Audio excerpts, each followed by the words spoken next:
এখন পুরো মসজিদ ফাঁকা। এখন আমরা বেরিয়ে পড়লাম জিয়ারত করতে। তো আমরা এখন চলে এসেছি সেই বদরপাড়া মসজিদে। আসসালামু আলাইকুম এভরিওয়ান। তো নতুন একটি ছোট্ট ব্লগে স্বাগত। আজ হচ্ছে শবে বারাতের 1 নম্বর রোজা। সকালবেলায় ঘুম থেকে উঠে অলরেডি দুটো ব্লগ বানিয়েছি, একটা লং একটা শর্ট। পরীক্ষা দিতে গেছিলাম, সেই বাইরে ইফতার করেছি। সেই সকালবেলায় 7টার সময় এক্সাম দিতে গিয়েছি, সন্ধ্যা 7টার সময় বাড়ি এলাম। বাড়িতে এসে একটু রেস্ট নেওয়ার পরে এতক্ষণে ফ্রেশ হয়ে যাচ্ছি এখন মসজিদের দিকে। আজ হচ্ছে শবে বারাতের রাত। তো চলো দেখা যাক বাইরের হালচাল কেমন কী আছে। আমি এতক্ষণে বার হব অ্যান্ড আজকের রাতটা সারা রাত জাগবো। তো এই ব্লগটাই হবে এইটুকুটাই। তো দেখা যাক আজকার ব্লগটাতে কেমন কি আসছে, কেমন কি মানে লোক থাকছে, কেমন সব বন্ধুরা থাকছে। চলো ওটাই দেখি।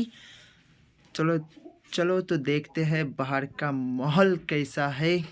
और जो लोग मेरे चैनल में नहीं हैं भाई सब्सक्राइब ज़रूर करें। तो चलिए।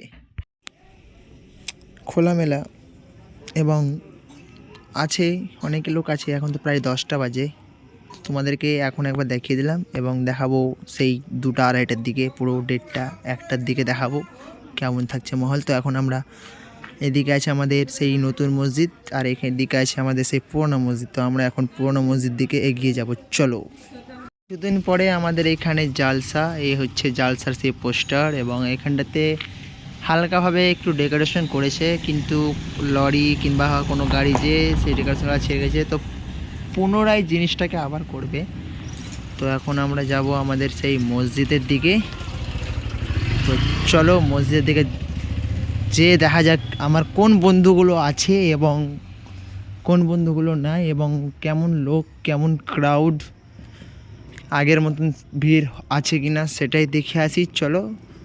তো মসজিদ সাজায়নি এই বছর, কী কারণে জানি না। তো চলো দেখা যাক। এখন পুরো মসজিদ ফাঁকা। আমি মনে হয় কি এলাম প্রথম আমাদের এই মসজিদটাতে। এখন বাজে 10টা 22। দেখা যাক রাত হতে হতে কেমন ভিড় হচ্ছে। এখন মানে সেই টাইমটা হয়নি যে সবাই কাদার জাগবে আসবে, সেই টাইমটা আসলে হয়নি। ওটার টাইম প্রায় মানে 12টার কাছাকাছি। চলো আমার নামাজ বাকি আছে বলে আমি এলাম। তো এখন আমি নামাজগুলোই আদায় করি। দেখা যাক আস্তে আস্তে রাত হতে হতে যে আমার কোন বন্ধুগুলো আসছে এবং আর আদার্স লোক যেসব লোকগুলো আছে তারা মানে কতটা লোক হচ্ছে এটা দেখা যাক।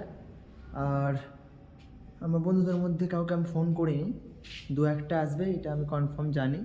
তো চলো আমি বাকি নামাজগুলো আদায় করি। আর আজকাল রাতে যেসব জিনিসগুলো তোমাদেরকে দেখাবো সেটা কোনো ইবাদত নয়, মানে ইবাদত করবো সেই সব জিনিসগুলো দেখাবো না। আমি দেখাবো যে কি হ্যাঁ আমরা কীভাবে কী করছি, কোথায় যাচ্ছি আর কি।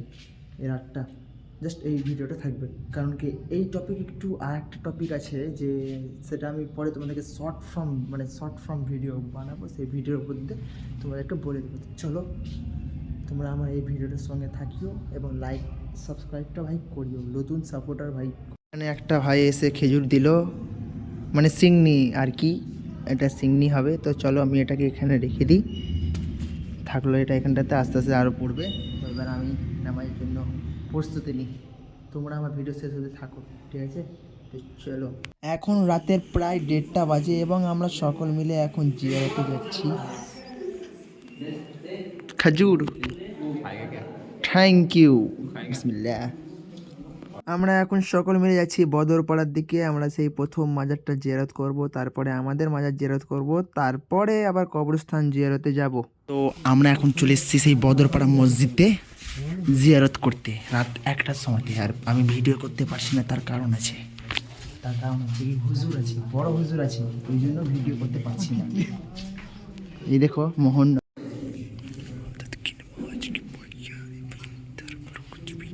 আমরা এখন বদরপাড়া মাজার জিয়ারত করার পরে আমরা এখন যাচ্ছি আমাদের কবরস্থানের দিকে।